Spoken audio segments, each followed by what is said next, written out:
Oke, halo semua, kembali lagi di Pod Meeting, podcast mingguan broadcasting bersama saya Amira Jasmine yang akan menemani Ming semua di Pod Meeting volume kelima ini.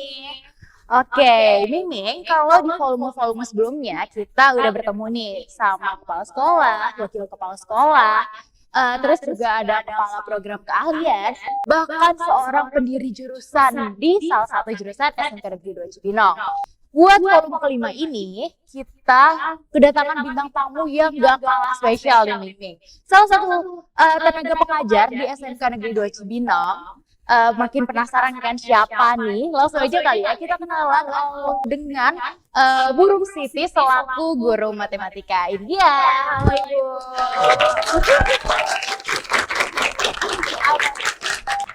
Ya, apa kabarnya nih, Bu? Alhamdulillah baik. Alhamdulillah baik. Ibu lagi sibuk apa nih sekarang? Mengajar aja. Oh, ngajar aja gitu. Sibuk-sibuk sama yang lain gak nih, Bu? Oh, belum. Oke, daripada lama, kita mau ngobrol-ngobrol aja sih, Bu, santai di sini. Kayak biasanya aja gitu. Nah, Ibu ini kan seorang pengajar guru matematika gitu ya. Kenapa sih Ibu nih memilih untuk mengajar pelajaran matematika? Karena ibu suka berhitung. Ibu suka berhitung. Dari kecil berarti Ibu suka hitung 1, 2, 3 gitu gimana? Suka hitung-hitungan dalam jual beli dan lain-lain. Oh iya, berarti Ibu nih juga suka jualan gitu? Kak, ada beberapa. Oh, pernah jualan atau sekarang lagi ada jualan juga? Pernah. Oh, pernah jalan gitu. Oke, Ibu ini udah berapa lama sih ngajar sebagai guru di SMK Negeri 2 Cibinong? Terus juga apakah dari awal udah jadi guru matematika atau gimana nih? Kan karena S1-nya matematika, jadi ngajarnya matematika nih. Oh gitu. Awal mengajarnya itu di tahun 2017. Iya benar, 2017. Di tahun 2017 itu di SMK Negeri 2 Cibinong? Iya. Ada 2 sekolah, di swasta 1.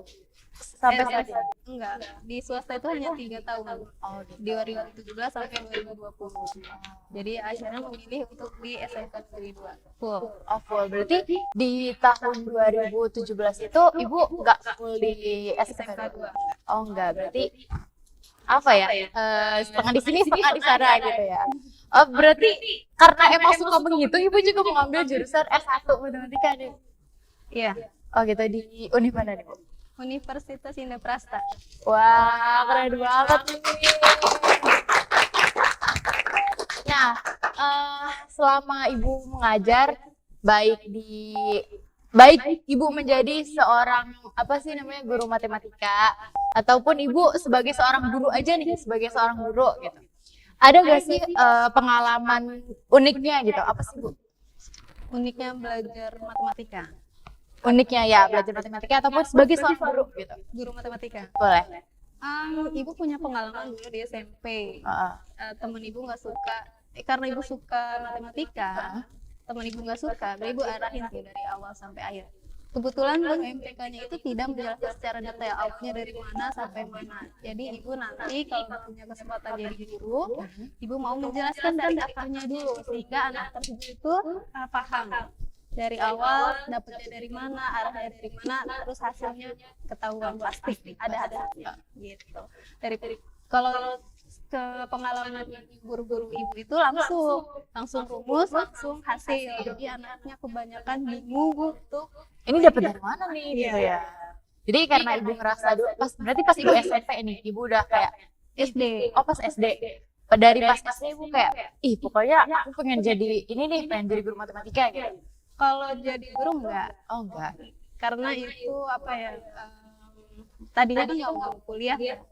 Tapi dari SD itu emang suka ngitung, suka mengajar juga, suka nerangin ke teman-teman, terutama adik.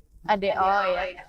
Udah itu. Berarti Bu salah seorang siswa yang berprestasi juga dong. Kalau kayak pasti kan kalau seseorang yang ngajar-ngajar suka mengajar-ngajar itu kadang kayak jadi best student gitu lah di kelasnya gitu, kayak seorang yang cemerlang, seorang pinter gitu. Enggak juga, inisiatif. Oh ini sih kayak Karena serius nih gitu ya. daripada kasihan kan nggak ngerti nilainya kecil. Tuh berarti dari SD suka ngitung, terus SMP ngelihat gurunya ibu kayak ini, pokoknya ini jawabannya ini gitu, nggak ada prosesnya, ibu jadi kayak makin tertarik untuk jadi guru MTK gitu. Kalau jadi guru sebenarnya ibu nggak kepengen. Oh berarti tertarik ke MTK gitu? Iya, tertariknya ke MTK.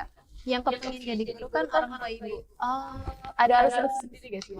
Kenapa? Ibu akhirnya ya udah deh, saya turutin deh kemauan orang tua gitu. Ada, karena ada kesempatan juga.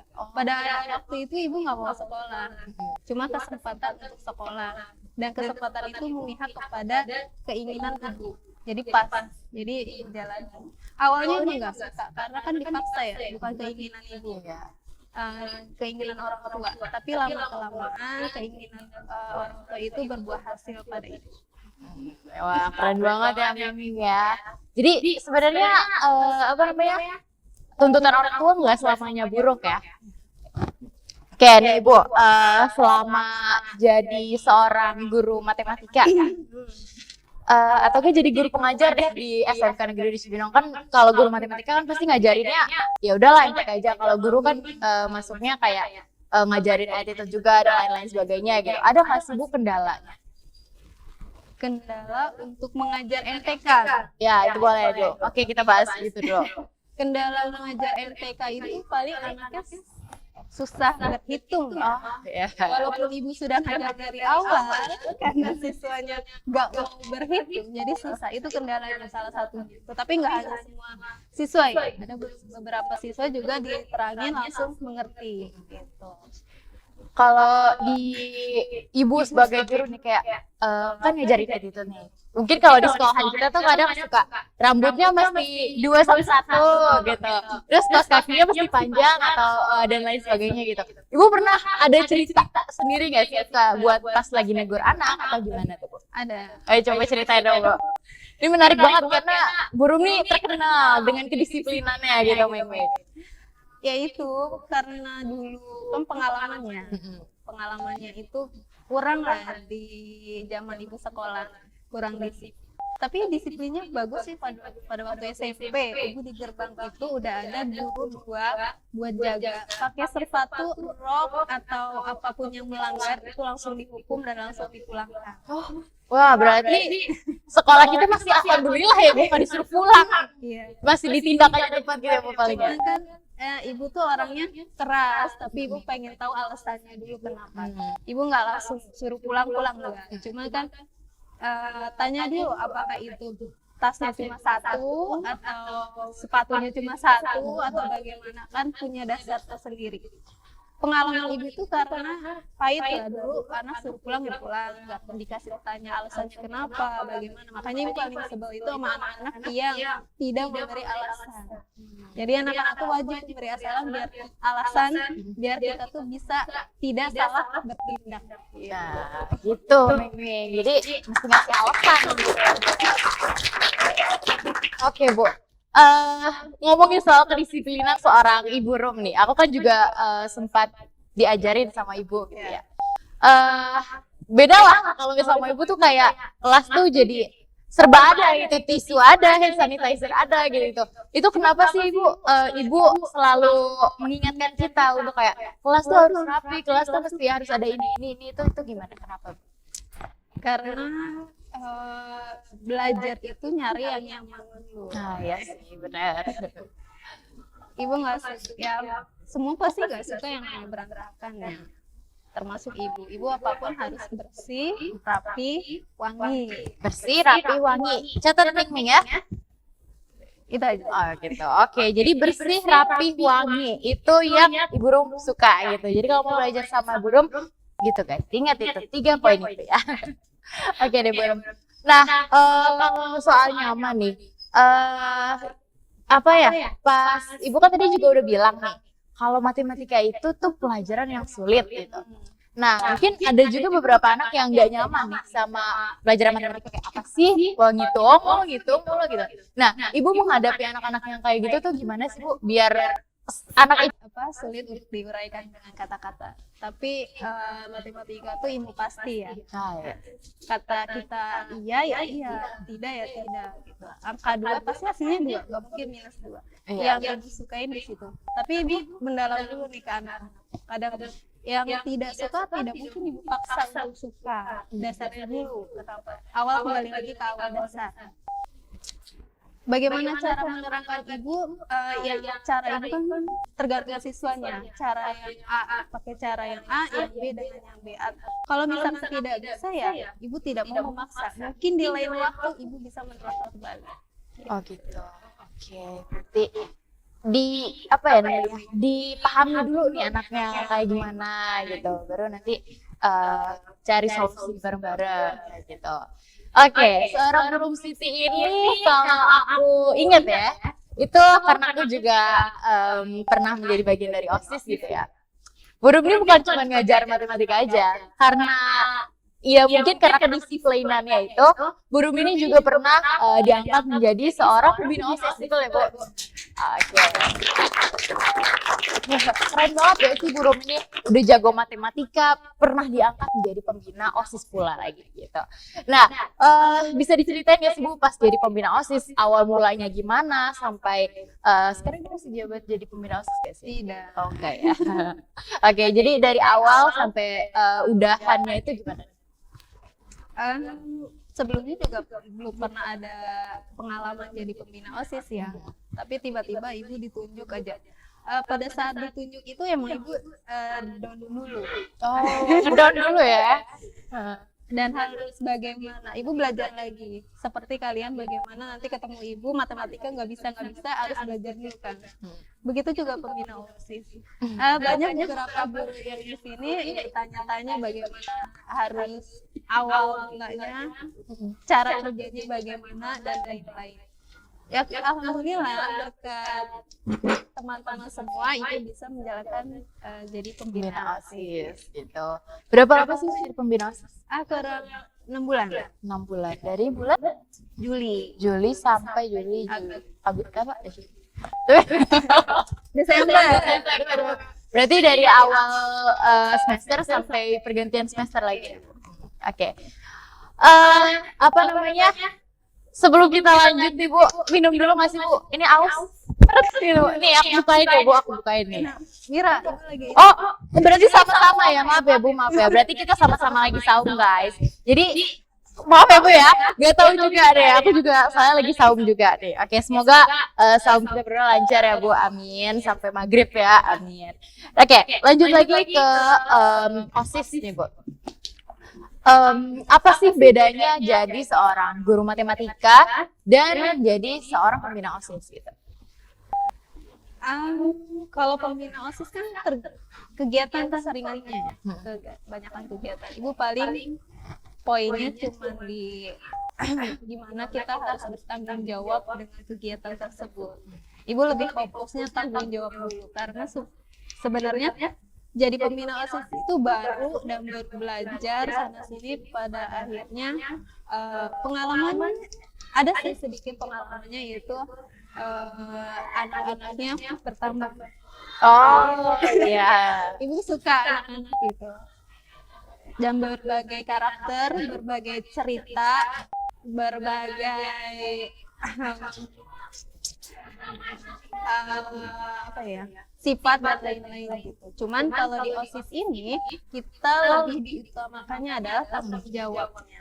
Jadi harus bisa membedakan antara pembina OSIS dan guru matematika wali kelas. Oh gitu. Bisa menempatkan pada posisinya. Gitu. Ibu, maaf ya Bu ya. Ibu di rumah nih jadi udah menjadi seorang guru mata tangga kah atau masih ngebiayain keluarganya atau gimana? Maaf ya Bu. Tanya dulu deh. Menurut Mira, menurut saya sih masih mengajari adik-adiknya ya Bu ya. Ibu masih dengan keluarga. Oh, gitu. Masih membiayai keluarga ya. Jadi apa namanya?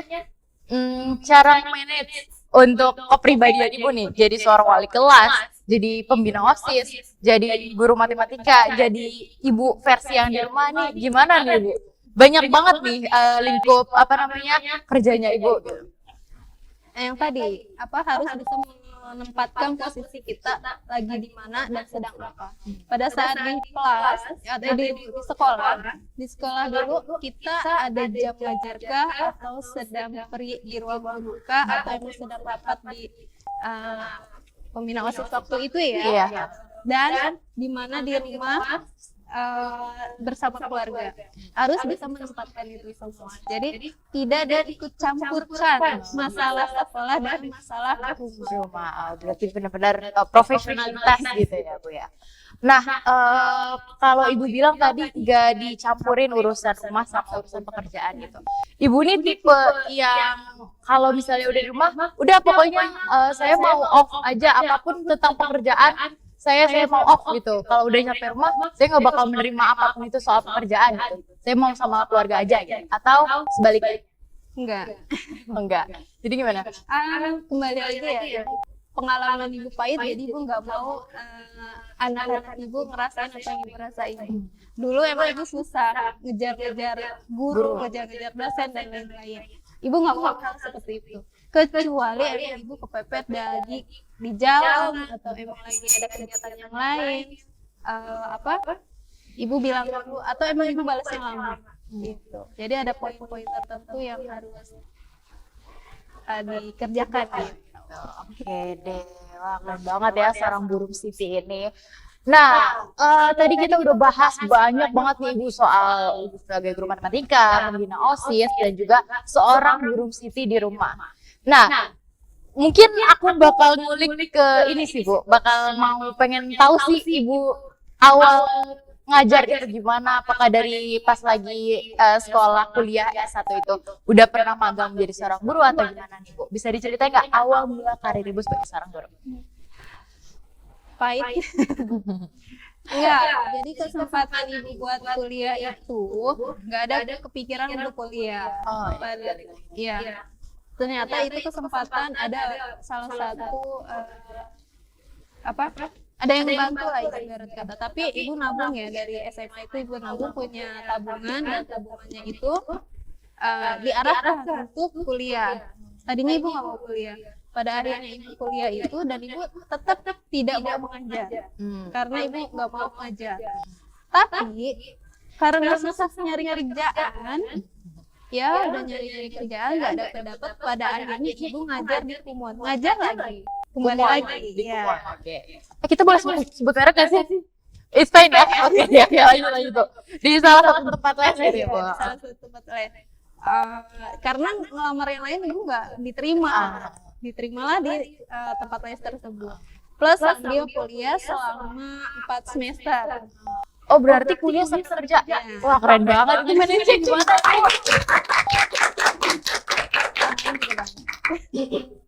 Tapi itu susah loh, manage kuliah sambil kerja itu. Kebetulan ibu tuh ngambil kuliah karyawan, nggak kayak reguler dan lain-lain. Gitu. Jadi Senin sampai Jumat itu kerja, dan Sabtu atau Minggunya ibu kuliah. Oh gitu. Nah, ibu tuh juga aktif nggak sih di perkuliahan gitu? Karena karyawannya, ini salah satu. Boleh nggak ceritain? Boleh banget ibu. Ibu paling nyesel, makanya kalian jangan pernah nyesel ya. Ibu nyesel kenapa di zaman SMA itu ibu nggak ikut organisasi, dan di zaman kuliah ibu nggak ikut organisasi. Alasannya karena ekonomi, yang harus kerja sambil kuliah.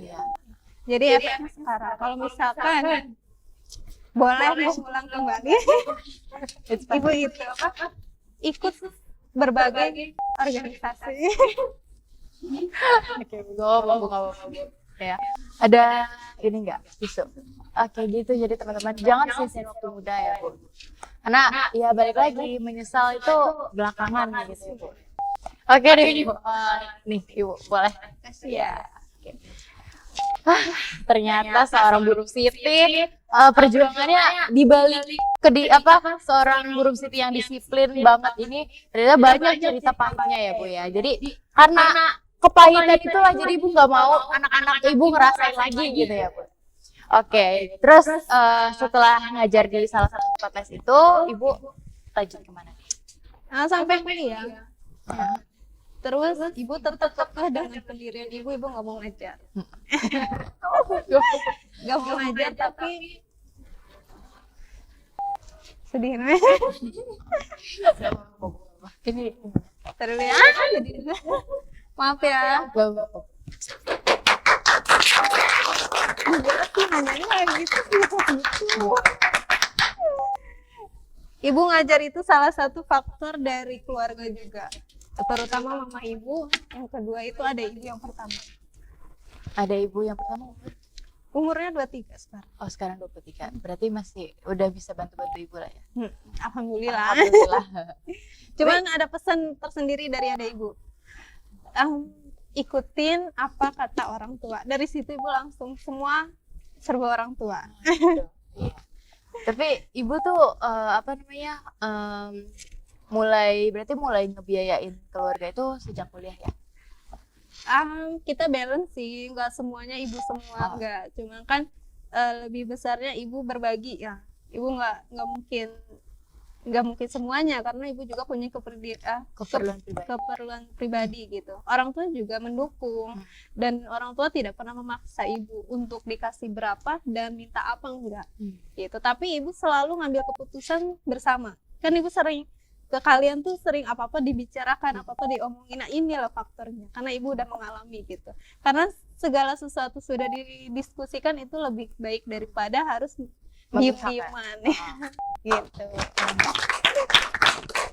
Ini banyak banget quotes kehidupan dari seorang Guru Siti ini ya. Terus setelah selesai kuliah, ibu selesai kuliah 4 tahun? Iya. Alhamdulillah ya Bu ya. Setelah lulus kuliah masih ngajar di tempat les atau udah mulai daftar nih jadi ini? Alhamdulillah rezeki ibu di 2016 September lulus nih, wisuda. Terus di Maret atau April 2017 ibu ketemulah dengan Bu Sulis. Bu Sulis itu kalian tahu? Guru SMA ibu. Oh gitu, berarti waduh ini sempit ya. Berarti memang ibu udah lebih kenal dulu Bu Sulis. Dia salah satu jalan tahu kehidupan cerita ibu gitu. Pada akhirnya ibu dipaksa lah. Dia dikasih 2 pilihan, kesempatan nggak datang 2 kali. Kalau mau silakan datang ke SMK 2, kalau tidak ibu tidak bakalan menawarkan kembali. Di situ ibu ruwet juga, berpikir bagaimana nanti ke depannya gitu. Diskusilah dengan kita keluarga. Akhirnya tapi kekeh dengan pendirian bahwa ibu dulu nggak mau ngajar. Pada akhirnya lama-kelamaan ya atas dukungan dan doa orang tua, keluarga, akhirnya oke, saya ke SMK 2. Dari sini ibu langsung ke Kumon. Di situ juga langsung mengundurkan diri karena di Kumon nggak cukup waktunya.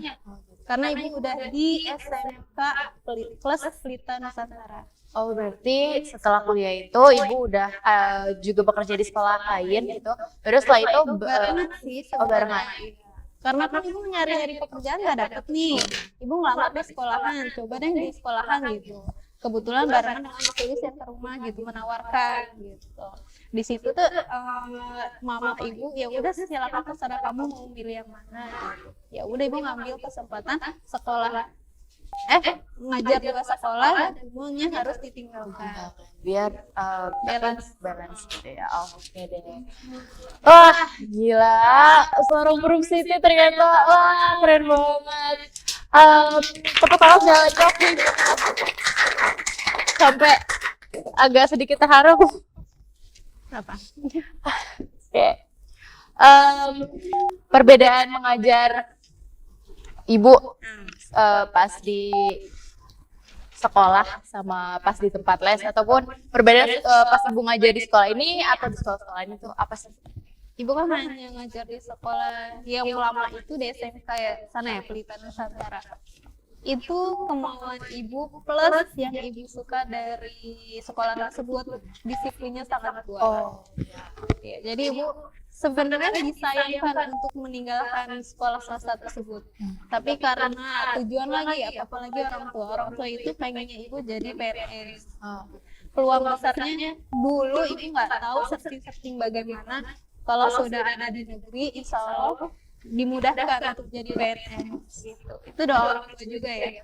Tapi di sekolah sini tidak mau buat cabang sekolah swasta dan negeri, jadi harus milih salah satu. Padahal itu pilihan terberat ibu, karena swasta itu yang ibu mau disiplinnya kuat, disiplin semuanya, manajemennya juga bagus gitu. Dari guru, TU, siswa itu dibedakan, ada rewardnya sendiri-sendiri gitu. Jadi sebenarnya memihak ke sana dalam hati, cuman kenyataannya ibu harus mihak ke sini. Kenapa? Lagi-lagi keinginan orang tua. Oh my god, tapi gimana sih Bu, apa namanya, kan tadi Bu udah bilang ya, balik lagi keinginan orang tua. Ya kalau anak-anak seumuran kita mah ya, istilahnya masih egois banget ya, pasti orang aku maunya ini gitu. Gimana sih Bu akhirnya bisa memutuskan ya udah deh saya ikut orang tua gitu. Meskipun ya tadi Bu bilang kan, jujur pengennya ke SMK yang swasta itu gitu. Gimana? Apakah sholat istikharah dulu atau gimana? Kenapa ngikutin keinginan orang tua? Iya. Gimana sih bener-bener memutuskan ikutin pesan orang tua? Kan ibu dibilangnya sering diskusi ya, diskusi mama sama papa. Di situ itu mereka cerita duduk bareng, duduk bareng, sekolah kan enggak. Jadi ibu memposisikan mereka bagaimana gitu.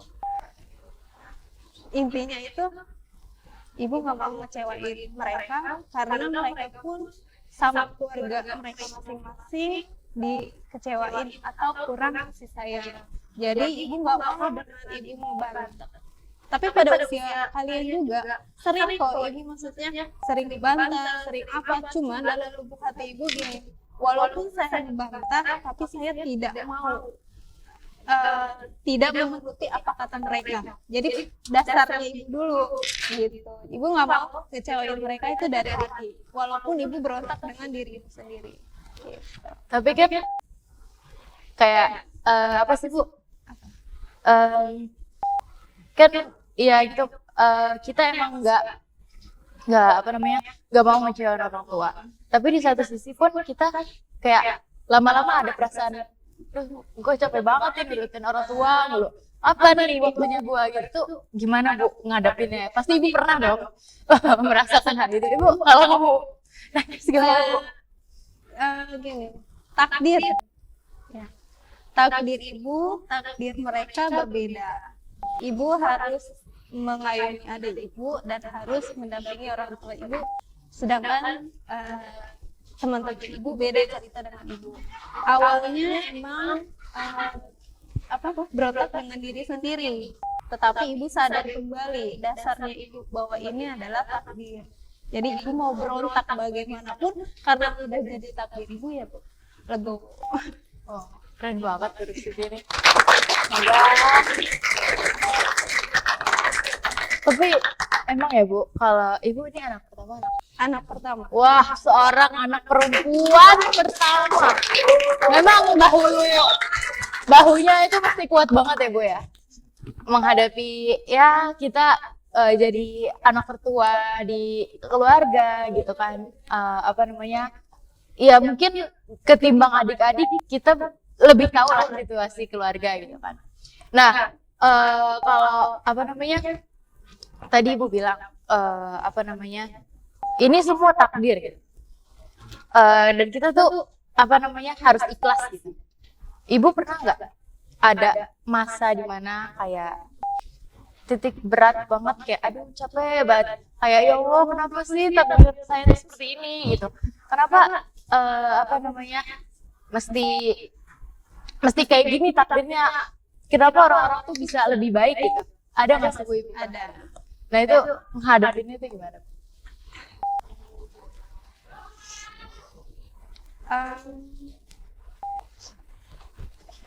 Oh, aku nangis aja. Tadi dulu. Ya, nangis juga nggak apa-apa di sini. Karena ini ya, kasih sayang. Kasih sayang orang tua. Iya. Kalau ibu gini, ibu orangnya nggak mau dipaksa ya, tapi ibu memahami. Contohnya gini, ibu ibu melawan takdir. Kenapa sih aku harus saya harus begini gitu. Kenapa saya harus dikasih cobaan seperti ini? Cuma yang bikin ibu kuat itu adalah orang tua pertama. Karena apa ya tadi, orang tua ibu kurang kasih sayang dari keluarganya masing-masing, dari kedua belah pihak.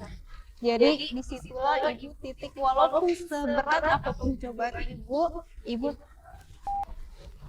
gak mau ninggalin mereka. Jadi intinya kasih sayang ibu tuh lebih besar ketimbang apapun gitu. Oh, keren banget. Kalau tadi ngomongin soal kasih sayang, kalau ibu nih tipikal orang yang Bu, cerita apa masalah, semua masalah diceritain ke orang tua, atau karena ngerasa kayaknya beban orang tua saya itu udah lebih berat daripada ini, udah deh saya pendam sendiri aja, atau gimana Bu? Iya, pendam lah. Pendam sendiri. Wow. Cuman ada di mana sisi harus setiap tahun kita harus belajar ya, nggak hanya ibu dan kamu juga. Kamu tuh kalau ngelihat bukannya saling belajar dalam Amira gitu. Ibu dulu dari yang orang yang egois, keras kepala menurut melawan takdir, kesinian dari tahun pertama mengajar, tahun kedua, ketiga, keempat ibu banyak belajar. Gitu. Pesan-pesannya ya buat diri ibu, buat ibu selama hidup ini gimana, terus juga buat kita, buat ibu dulu. Kalau dikasih buat diri sendiri apa ya pesannya? Harus lebih legowo, harus lebih ikhlas. Ibu coba ngomong ke kamera, buat seorang Burum Siti entah di 5 tahun ke depan atau 3 tahun ke depan. Say hi ke Burum Siti yang 3 tahun ke depan atau 5 tahun ke depan. Oh, gimana maksudnya? Apa kasih pesan buat Burum Siti di masa depan? Sosok ibu, ngomong kamera. Maksudnya buat ibu? Iya, buat ibu. Untuk 3 tahun ke depan. Buat ibu masa depan nih, misalnya ibu ntar nonton lagi video kita terus kayak, ini saya dulu nih, saya udah gimana sekarang gitu. Apa ya? Gak nek-nek sih ibu orangnya. Hanya apa ya? Jalanan aja. Gitu aja Bu. Buat jalanan aja, prosesnya tuh nggak gampang ini. Cuma kita yakin punya Tuhan, punya keluarga, itu udah poin terpenting buat ibu gitu. Dan ibu nggak mau next ke depannya, walaupun kalian bukan anak ibu kandung ya.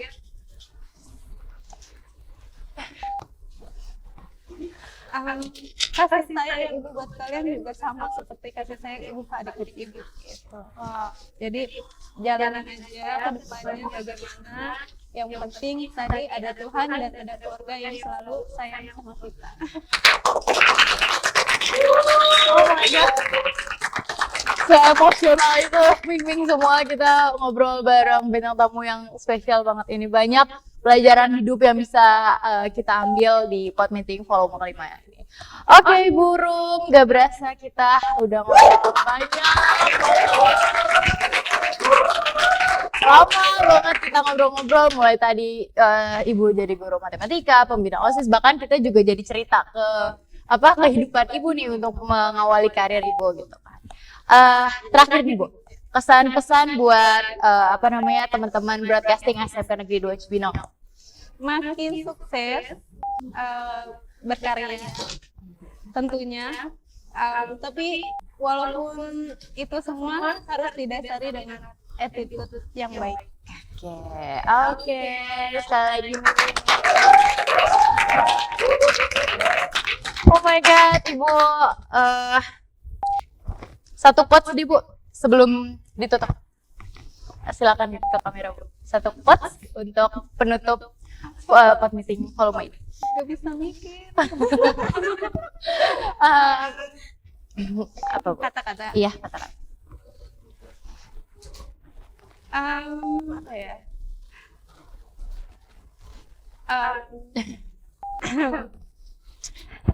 Jangan pernah menyesali apa yang sudah terjadi. Tetap berkasih sayang kepada siapapun, karena semua itu apa ya, udah takdir dari Tuhan. Kayak gitu. Intinya itu ya harus tetap menjalani apapun yang terjadi, karena kita punya Tuhan dan punya keluarga. Oke, Ibu, terima kasih udah datang ke Pod Meeting, podcast Mingguan Broadcasting kali ini. Terus buat Miming semua yang ada dimanapun nonton ini, terima kasih sudah menonton. Saksikan tayangan-tayangan broadcasting SMK Negeri 2 Cibinong yang lain. Jangan lupa untuk subscribe channel ini dan like dan komen. Terima kasih semuanya.